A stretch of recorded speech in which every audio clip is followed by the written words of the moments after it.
Shalom, mes chers internautes. Je vous salue au nom puissant et glorieux de Jésus. Je sais que vous êtes très nombreux en train de suivre nos programmes de la télévision chrétienne La Voix évangélique. Vous êtes très nombreux.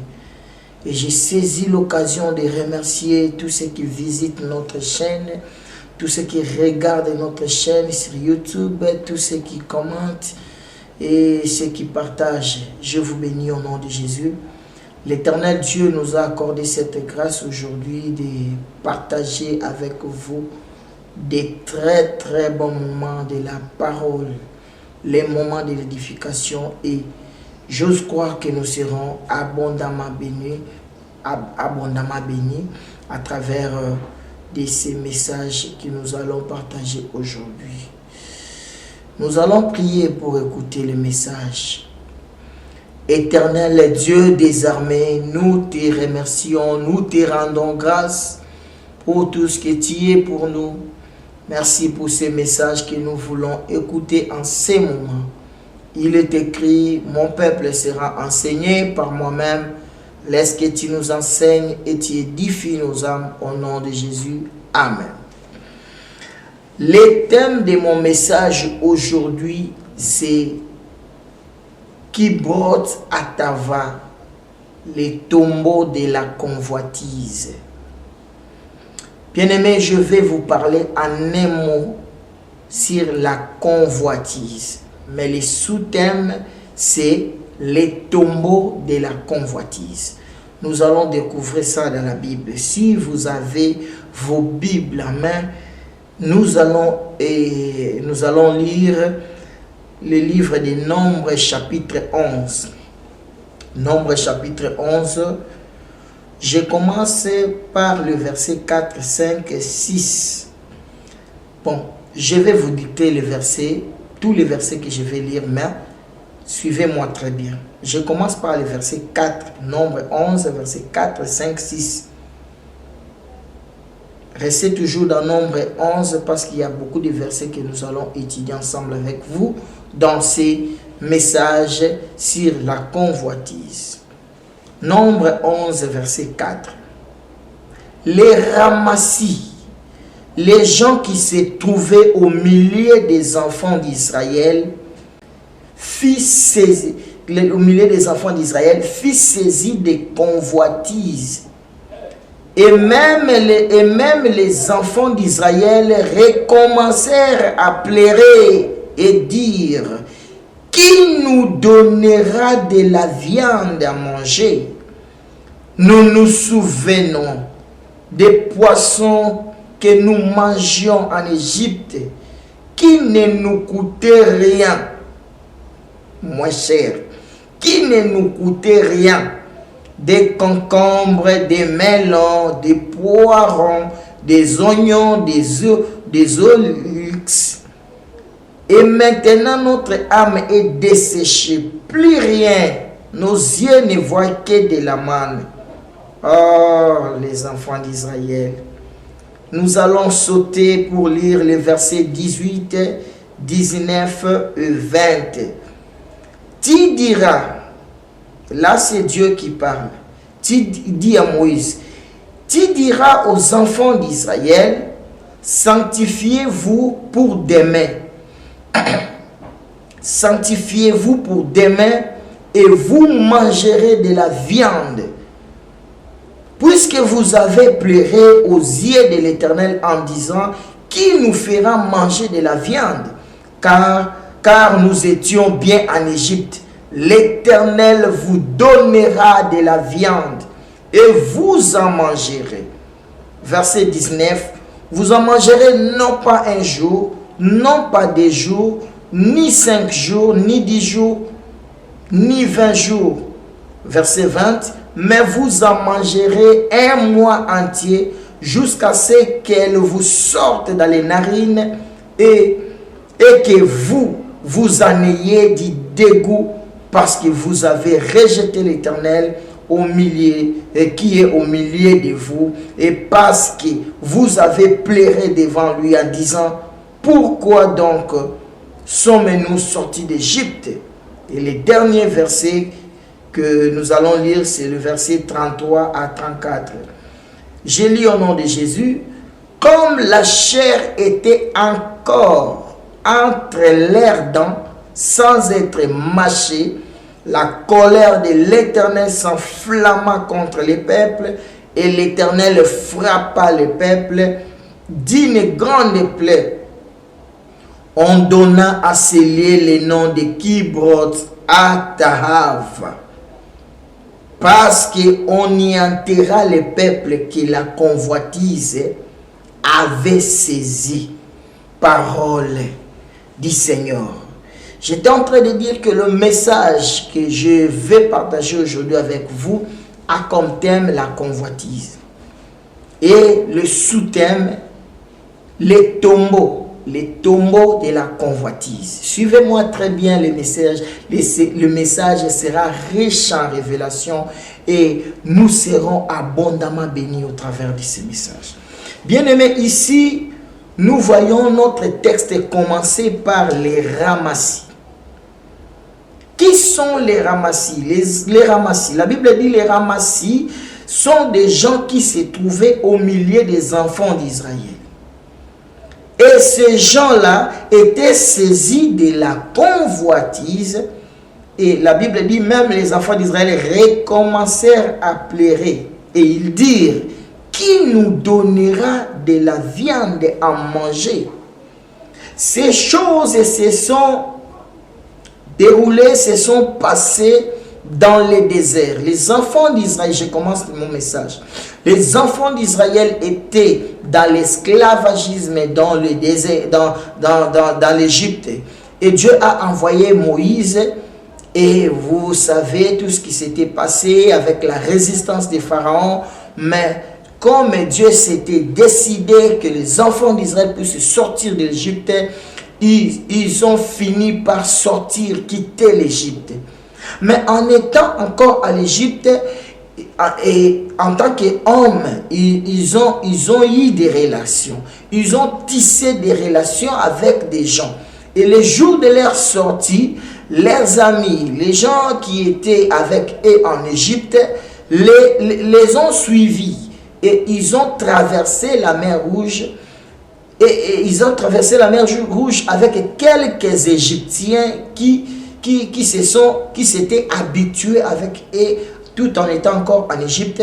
Ils ont tissé des relations avec quelques Égyptiens. Et le jour de la sortie, il y a eu quelques Égyptiens qui ont suivi les enfants d'Israël. Ils ont traversé avec la mer Rouge et ils commencent le parcours avec Dieu dans le désert. Mais ils n'étaient pas les enfants d'Israël, mais ils étaient des Égyptiens. Ici, on les appelle les ramassis.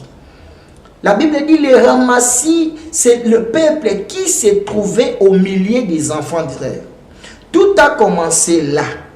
Les gens qui n'ont aucune vision, aucune compréhension de la divinité, mais ils sont entrés dans les déserts, et ils se sont infiltrés avec les enfants, au milieu des enfants d'Israël, et ils commencent à marcher avec les enfants d'Israël, mais ils étaient des Égyptiens. Ils n'ont pas le sang des enfants d'Israël. Ils n'ont pas la vision de la divinité. Ils ne comprennent rien sur la divinité. Ils ne comprennent rien. Mais ils se sont infiltrés au milieu des enfants d'Israël pour marcher avec eux dans le parcours que Dieu marchait, dans leur parcours avec Dieu. Bien-aimés, ce sont ces gens-là qui ont créé les problèmes. Les problèmes n'étaient pas seulement les enfants d'Israël, mais le problème était les ramassis.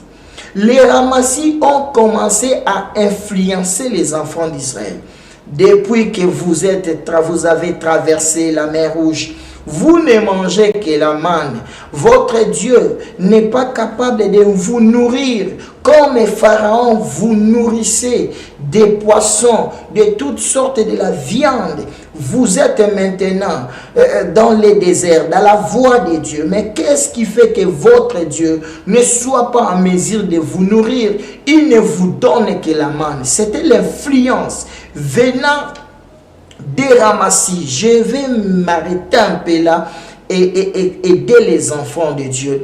Bien-aimés, en venant dans les chemins de Dieu, en venant à Dieu, nous devons faire très attention avec les gens qui marchent avec nous.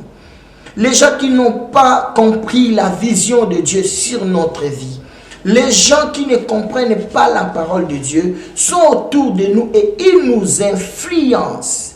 Ils nous poussent à commettre des erreurs à l'égard de notre Dieu. Bien-aimés, il y a des ramassis partout. Il y a des ramassis dans l'église de Dieu aujourd'hui. Les gens qui viennent à l'église de Dieu mais sont encore païens. Ils n'ont pas besoin de se repentir. Ils n'ont pas besoin de la transformation de vie. Ils sont là comme infiltrés pour pousser les enfants de Dieu à commettre des erreurs, pour pousser les enfants de Dieu à fuir l'église, pour leur décourager les choses de Dieu, pour qu'ils ne puissent pas évoluer avec Dieu. Et c'est ça qui freine même la marche de la vie chrétienne dans la vie de plusieurs chrétiens. Il est converti, il est venu en Jésus, mais il a trouvé des gens qui entre guillemets, étaient à l'église avant eux. Ils sont censés de comprendre les choses de Dieu, mais ils ne sont pas dans l'église pour comprendre les choses de Dieu. Ils ne sont pas là pour marcher avec Dieu, mais pour compliquer la marche des enfants de Dieu avec Dieu. La Bible dit que les ramassis accompagnaient les enfants d'Israël. Ils se sont infiltrés au milieu des enfants d'Israël. Faisons très attention avec les ramassis. Les ramassis sont dans des églises. Ils sont là pour compliquer la marche avec Dieu. Voilà pourquoi quand tu marches dans la vie chrétienne, tu dois éviter les gens qui n'ont pas la même foi que vous. Les gens qui ne comprennent pas les choses de Dieu autour de vous vont vous influencer dans le mal, vont vous décourager. Les enfants d'Israël étaient infiltrés par les ramassis. Et ce sont les ramassis-là qui ont commencé à parler aux oreilles des enfants d'Israël. Faisons très attention à tout ce que nous écoutons. Les diables parlent, utilisent la bouche de plusieurs gens. Les ramassis ont commencé à influencer les enfants d'Israël.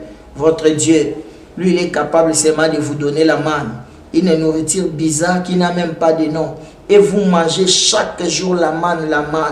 Mais vous étiez bien en Égypte. Et la Bible dit, quand les enfants d'Israël ont écouté, ils ont écouté la voix des ramassis, ils recommencèrent à pleurer. C'est-à-dire quoi? Ils avaient déjà, ils pleuraient déjà, ils se lamentaient déjà, mais ils commencent encore à pleurer. Pourquoi? Parce que les ramassis ont influencé les enfants d'Israël de ne plus aimer la manne. Je vais parler un peu de la manne. La manne, c'est la nourriture d'en entendant. Les choses que Dieu te donne en attendant que tu aies les grandes choses qu'il a préparées pour vous dans l'avenir. C'est ça la manne. Tu dois accepter de l'argent que vous touchez là. Que ce soit un petit montant, mais c'est ce que le Seigneur te donne en entendant que les grandes choses viennent entre tes mains. Et ne permet pas aux gens de te dire, toi tu n'y touches que des petites coupures, tu n'as rien, tu pries mais les choses ne marchent pas, les choses ne tournent pas rond chez toi, les choses tu ne progresses pas avec Dieu. Quel est ce Dieu-là qui peut laisser quelqu'un souffrir comme toi tu souffres? Il ne faut pas donner le temps au diable de parler à tes oreilles. Ce que les enfants d'Israël ont commis comme erreur, c'est de laisser les ramassis parler dans leurs oreilles. Et en écoutant les ramassis, ils ont commencé à pleurer. La Bible dit les peuples recommencèrent à pleurer. Pleurer, signe de déception.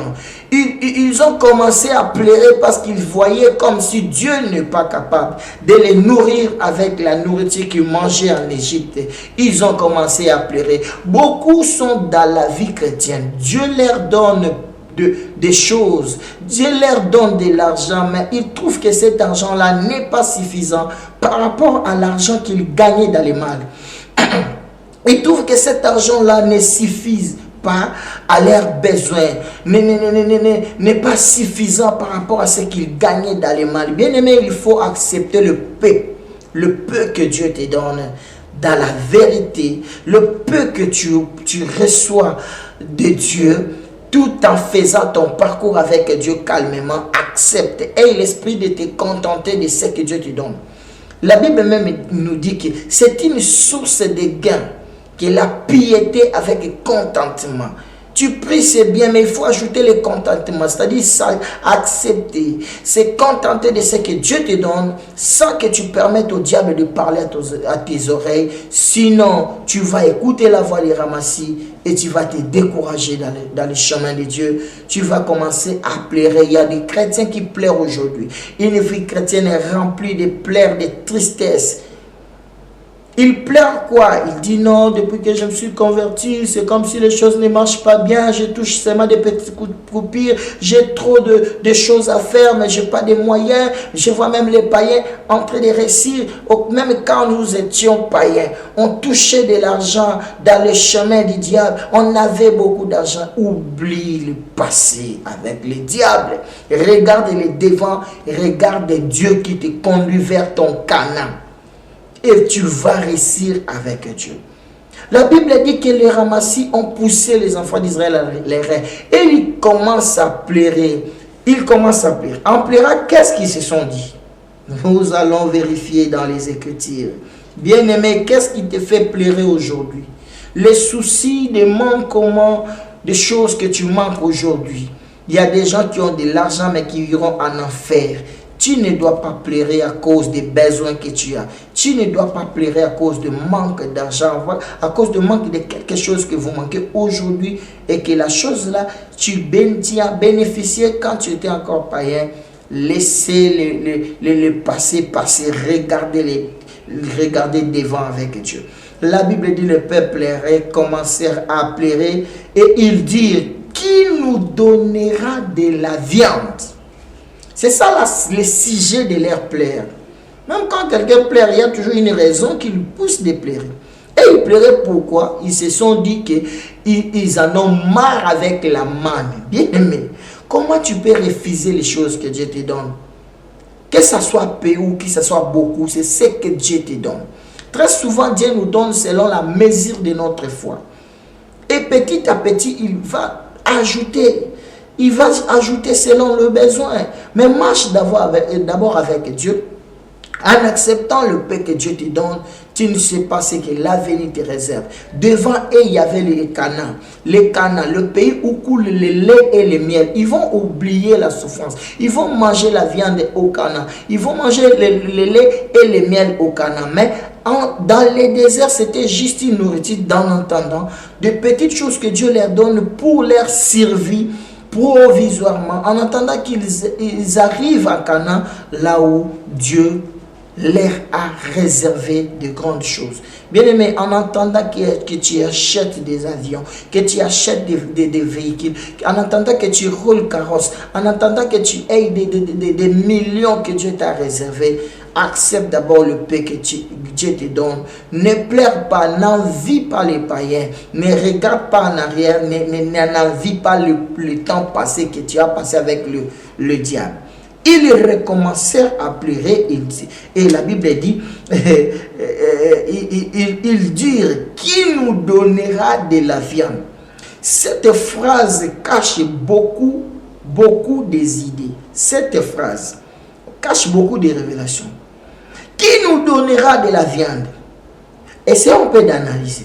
Vous êtes les enfants d'Israël. Vous avez traversé la mer Rouge par la puissance et la main de Dieu.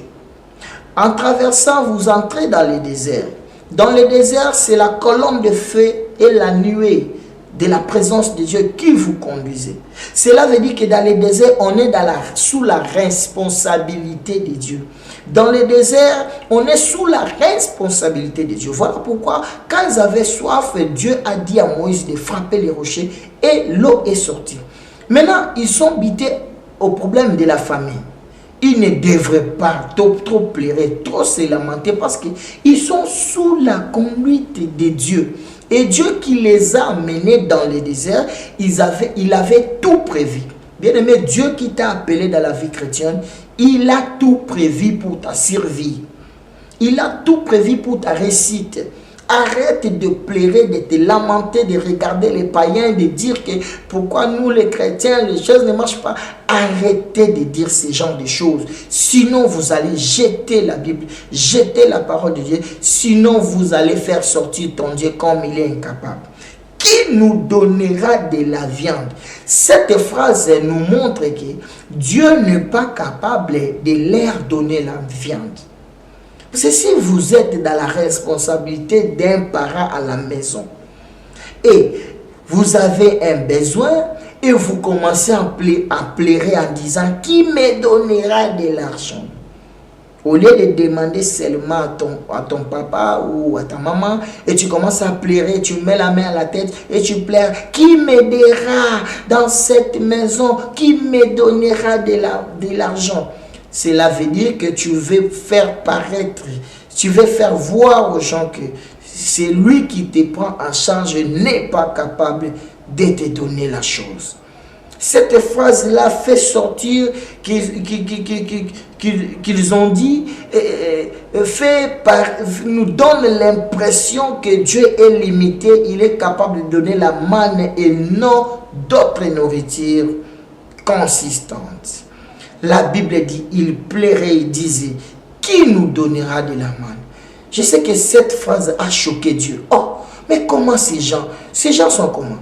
Ils sont dans le désert. Et sous ma responsabilité. C'est moi qui dois les nourrir. C'est moi qui va les donner à manger, prendre soin de ces gens. Mais pourquoi ils disent qui me donnera de la manne? Qui nous donnera de la manne? C'est comme si moi, Dieu, je n'existe plus. C'est comme si moi, je ne prends pas mes responsabilités. Qui me donnera de la viande? Qui nous donnera de la viande? Ils ont continué, verset 5, ils continuent. Et ils disent, nous nous souvenons des poissons que nous mangeons en Égypte. Bien aimé, c'est la chose qui tue la vie chrétienne dans beaucoup de chrétiens. Il est dans la marche avec Dieu, mais il continue à regretter les choses qu'il a déjà laissées avec le diable. Les choses qu'il gagnait dans la malhonnêteté, les choses qu'il gagnait dans des magouilles. Il regrette encore des relations. Oh, je regrette d'avoir abandonné mon chéri. Oui, il était occupé, il était marié, mais il me donnait ça, il me faisait ça. J'ai abandonné l'argent que j'ai gagné. Oui, c'était l'argent des voleurs, de vols, main armée, mais ça me procurait la paix, ça me donnait de l'argent, ça me donnait le pouvoir d'acheter ce que je vais acheter.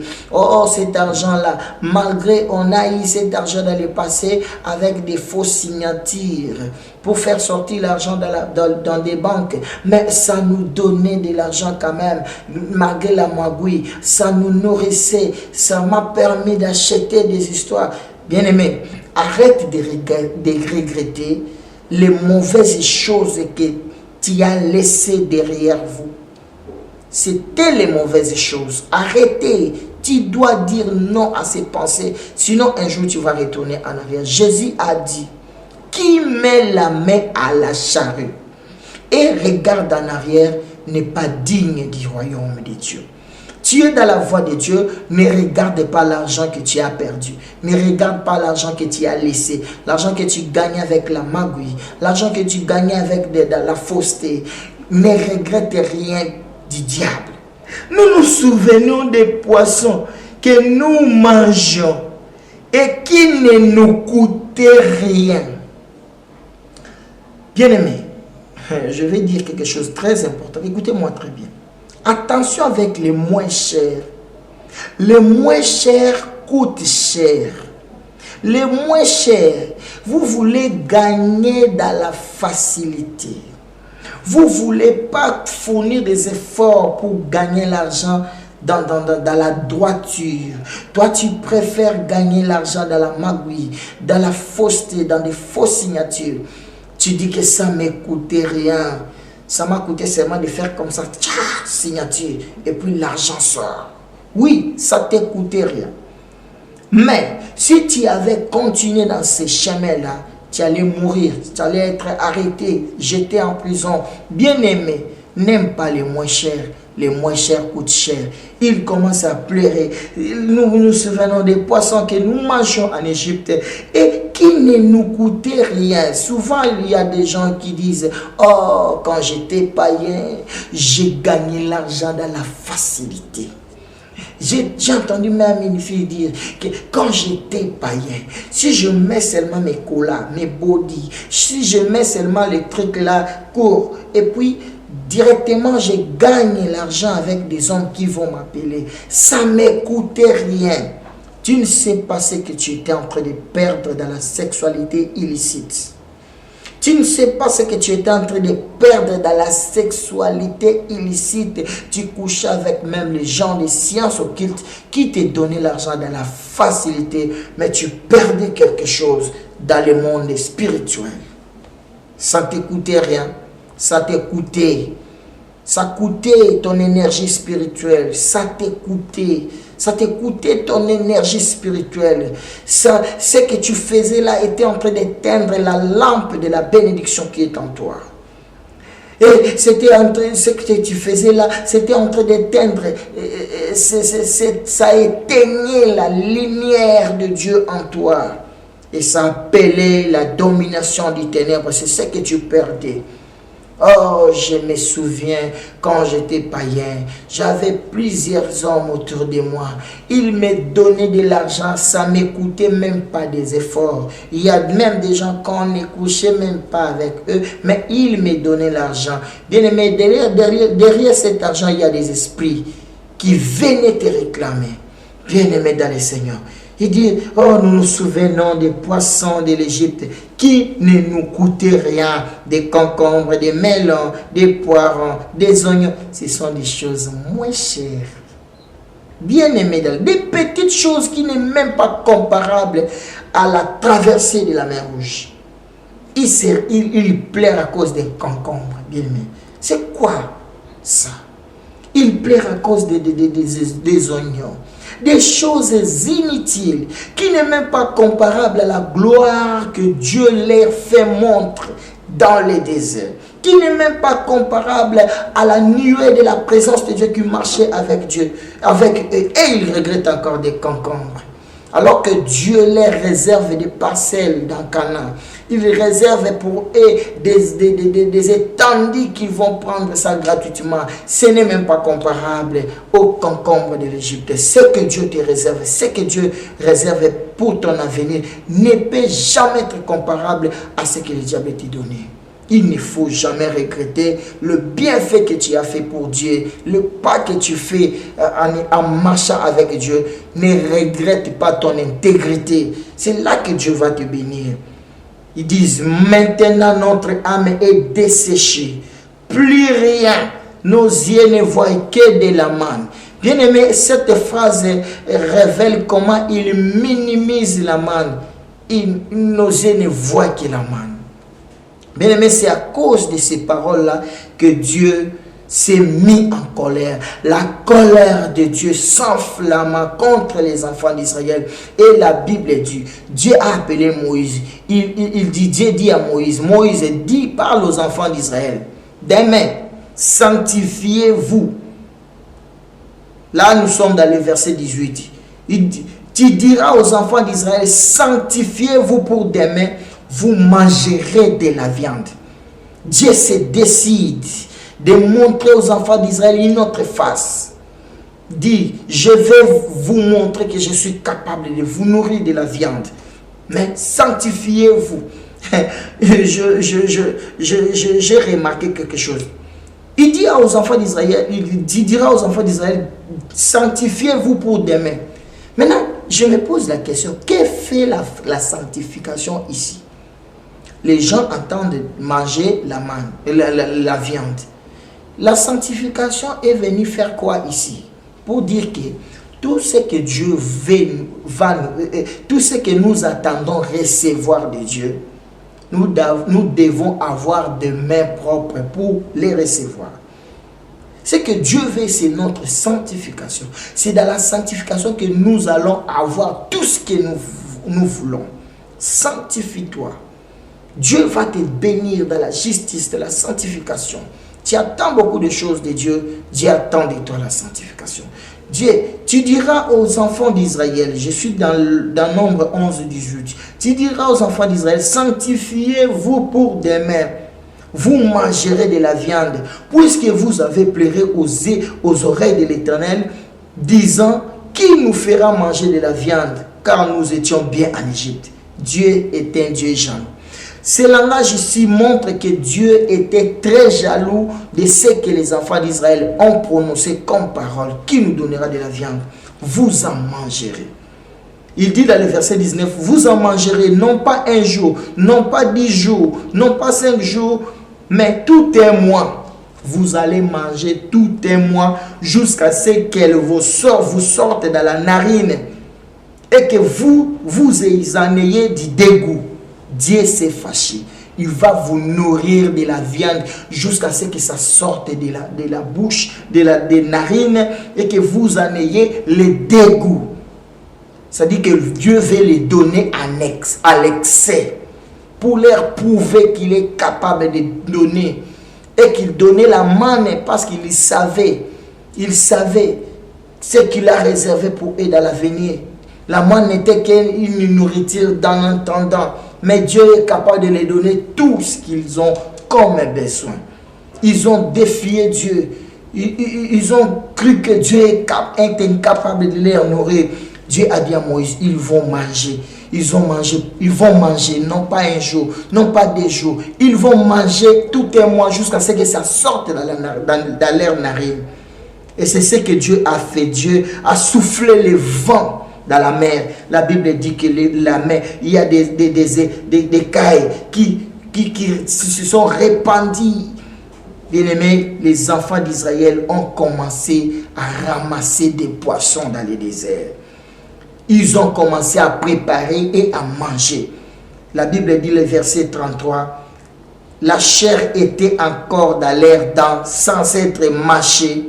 La colère de Dieu s'enflamma contre les peuples. L'Éternel frappa les peuples d'une grande plaie et on donna ces lieux le nom de Kibroth Hattaava. Ils ont mangé jusqu'à sortir dans leur narine. Ils ne pouvaient pas même mâcher ce qu'ils avaient encore dans la bouche. Ils ont resté comme ça, avec la nourriture dans la bouche, sans avoir le courage de manger parce que c'était de trop. Ils étaient incapables de manger. C'était de trop. Dieu leur a dit, vous allez manger jusqu'à ce qu'à la fin vous serez punis parce que vous avez cru que je suis incapable de vous nourrir. Et la Bible dit, la chair, comme la chair était encore dans l'air dents sans être mâchée, la colère de l'Éternel s'enflamma contre le peuple, et l'Éternel frappa le peuple d'une grande plaie.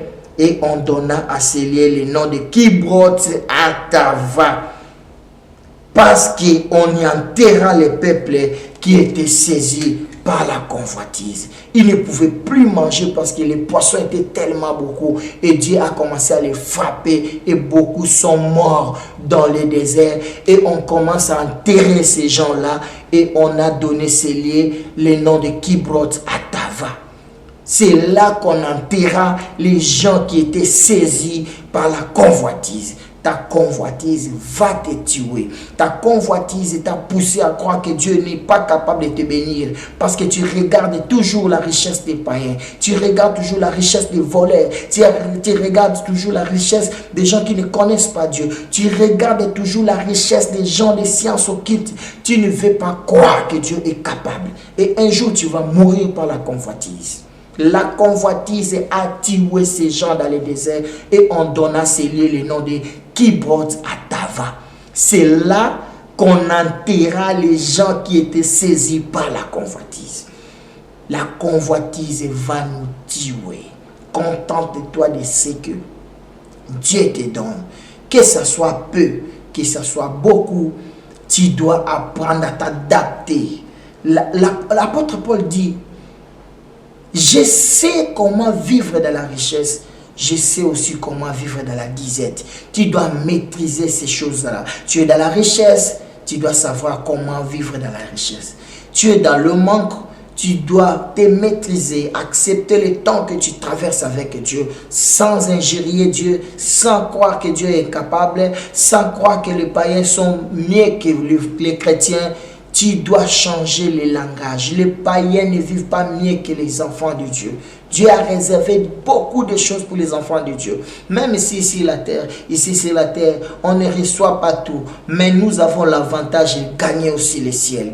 Bien-aimés dans le Seigneur, quittez les camps de la convoitise. Le message touche à sa fin. Quittez la convoitise. Acceptez ce que Dieu te donne, que ça soit peu. N'écoutez pas les ramassis. N'écoutez pas les gens qui sont autour de nous. Et les gens qui t'influencent, qui te poussent à abandonner Dieu à cause du manquement, à cause du manque d'argent. Dieu te bénira. Tu dois avoir des nerfs solides. Tu dois être fort. Tu dois croire à ton Dieu. Tu dois regarder Jésus qui t'a appelé. Il a réservé de grandes et de bonnes choses pour ta vie. Qui brotte à Tava, les tombeaux de la convoitise. Beaucoup sont morts en sortant avec les gens des sciences occultes pour gagner l'argent. Beaucoup sont morts. Ils ont eu de l'argent, mais ils sont morts sans manger cet argent. Maintenant, les gens qui n'ont pas fait ces pactes-là, ils commencent à dilapider de l'argent. Qui brotte à Tava, les tombeaux de la convoitise. Nous venons d'écouter un très bon message sur les tombeaux de la convoitise. Il faut revoir ta manière de comprendre les choses. Dieu ne peut pas te donner seulement des petites choses parce qu'il a tout. La Bible dit, vous avez tout pleinement en lui. Tout est à vous, vous êtes à Christ, Christ est à Dieu le Père. C'est-à-dire que Dieu a tout réservé pour nous. Mais nous ne devons pas nous comparer avec des païens. Nous ne devons pas regretter la vie passée avec le diable. Mais regardons Christ. La Bible dit, ayant les regards sur Jésus, les chefs et les consommateurs de notre foi. Que Dieu vous bénisse. C'était le pasteur Timothée de Dieu. Si le message te plaît, n'hésitez pas de nous écrire, partager, aimer, partager, likez, surtout abonnez-vous massivement dans ces chaînes. Nous avons encore beaucoup de choses à vous dire. Que Dieu vous bénisse, nous allons prier. Éternel Dieu, je bénis tous ceux qui ont écouté ces messages. Oh Seigneur, laisse que tu nous aides à ne pas tomber dans la convoitise qui va nous mener à la mort. Éternel Dieu, préserve nos vies. Aide-nous à nous contenter de ce que tu nous donnes. Au nom de Jésus. Je vous bénis au nom de Jésus. C'était votre humble serviteur, le pasteur Timothée de Dieu. Nous sommes dans la télévision chrétienne, la voix évangélique. C'était le message. Les